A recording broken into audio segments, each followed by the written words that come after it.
নমস্কার বন্ধুরা, আজকে আমি বানাবো নিরামিষ পাঁচফোড়ন দিয়ে চচ্চড়ি। তো এখানে আছে পটল, কুমড়ো, মূলো, আলু, বেগুন আর ডাঁটা। এখানে কড়াতে আমি অল্প করে তেল দিয়ে দিয়েছি আর দিয়েছি পাঁচফোড়ন আর শুকনো লঙ্কা। এবারে আমি আনাজগুলোকে সব তুলে দেবো।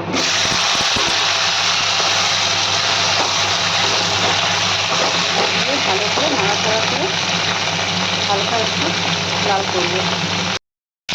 এখানে সবজিগুলো খুব ভালো করে নাড়াচাড়া হয়ে গেছে। এবারে দিয়ে দেবো আমি এক চামচ হলুদের গুঁড়ো আর দিয়ে দেবো পরিমাণ মতো নুন। একটু ভালো করে নেড়ে ফেলে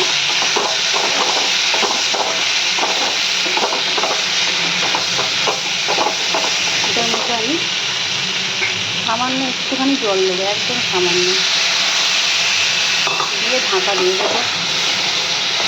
ঢাকা দিয়ে 5 মিনিট আমি রাখবো। 5 থেকে 7 মিনিট রাখবো। সবজিগুলো সেদ্ধ হয়ে যাবে। একদম কম আছে ঢাকা দিয়ে হবে এটা।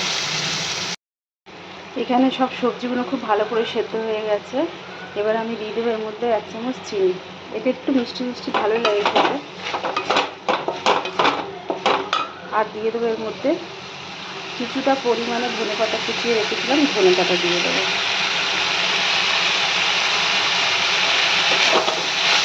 এটা খুব ভালো করে নাড়াচাড়া করে আমি এবার এটাকে নামিয়ে ফেলবো।